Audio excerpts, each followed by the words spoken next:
Students ये question जो है उसमें हमें लिस्ट वन और लिस्ट टू को मैच करना है। तो लिस्ट वन में जो चीज़ें हैं वो एक बार मैं क्वेश्चन को रीड कर देता हूँ, फिर हम आगे बढ़ते हैं और प्रोसीड करते हैं।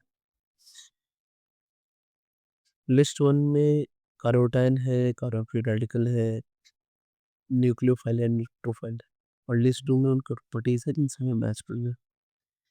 ये एक सेफ 4+ मार्क्स ऑब्टेन करने वाला क्वेश्चन है, और इसे देखिए कैसे हम आगे प्रोसीड करते हैं।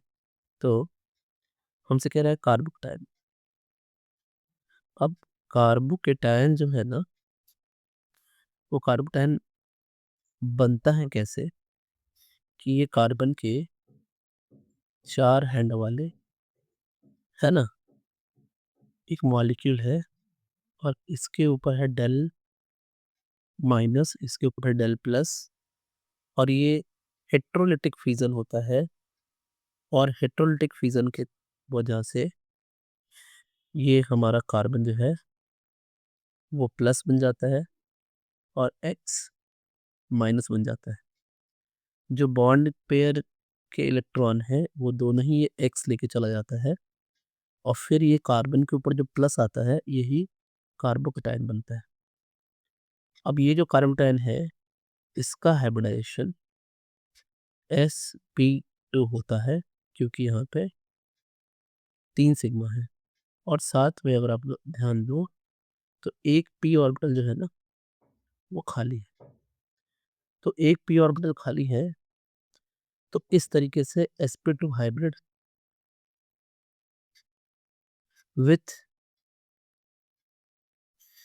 Vacant p orbital, vacant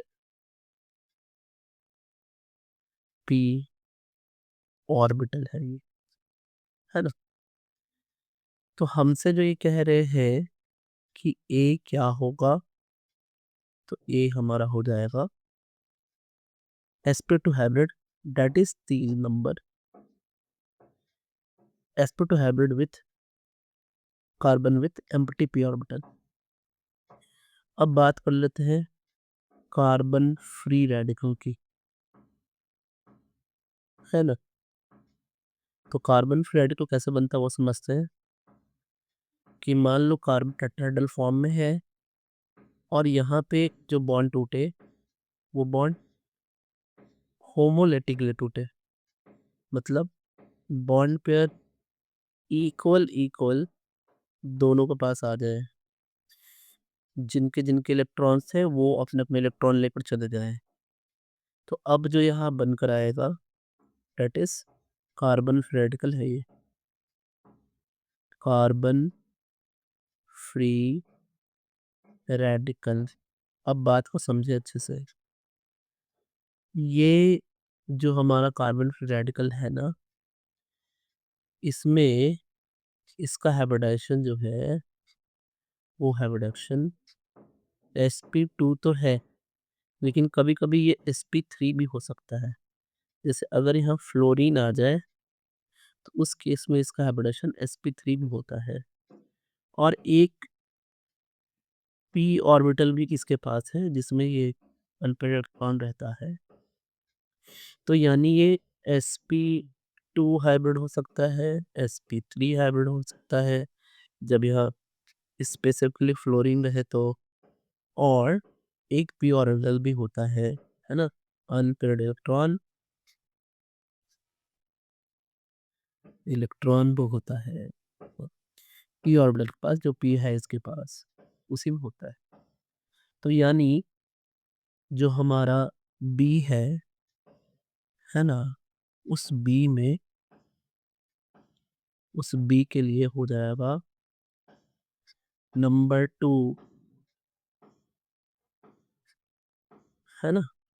b के लिए एक्चुअली हो जाएगा नंबर 4, है ना, नंबर 4 जो कि यहाँ गया हुआ है sp2 एंड sp3 की। तो b के लिए हो जाएगा नंबर 4। अब बात कर लेते हैं आगे हमारे इलेक्ट्रोफाइल और न्यूक्लियोफाइल के बारे में। क्या होता है इलेक्ट्रोफाइल और न्यूक्लियोफाइल? तो पहले हम बात कर लेते हैं न्यूक्लियोफाइल की, क्योंकि सी में वही दिया हुआ है। तो न्यूक्लियोफाइल जो होता है, न्यूक्लियोफाइल नाम समझ में आ रहा है, न्यूक्लियोफाइल मतलब न्यूक्लियस लविंग स्पीसीज। अब समझिए, न्यूक्लियस लविंग स्पीसीज वो हो सकती है जिनके पास इलेक्ट्रॉन होता है ना। तो electron rich species, electron rich species are nucleophile. और हमारे क्वेश्चन के हिसाब से पहला ऑप्शन जो है वो कह रहा है कि species species that that can species that can species that can supply one lone pair, और यही इस सी का हो जाएगा, यानी सी का होगा one. And lastly electrophiles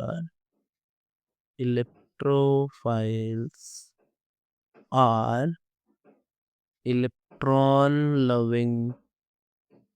loving species.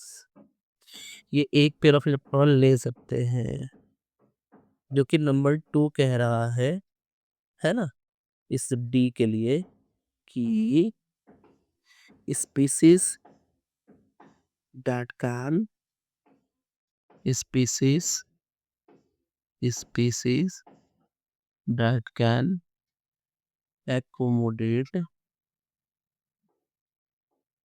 one lone pair of electrons, है ना। तो ये बातें हैं। तो हमारा आंसर क्या रहा, फिर आइए देखिए आंसर क्या हुआ। तो आंसर है ए बी सी डी। ए का रहा 3 नंबर, बी का रहा 4 नंबर, सी का रहा 1 नंबर, एड डी का रहा 2 नंबर। चेक करते हैं ऑप्शंस ऐसे कौन से हैं। ऐसा ऑप्शन जो हमें मिल रहा है 3 4 1 2, वो है सी।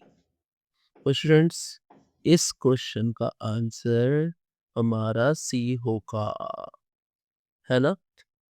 So thanks and subscribe for more.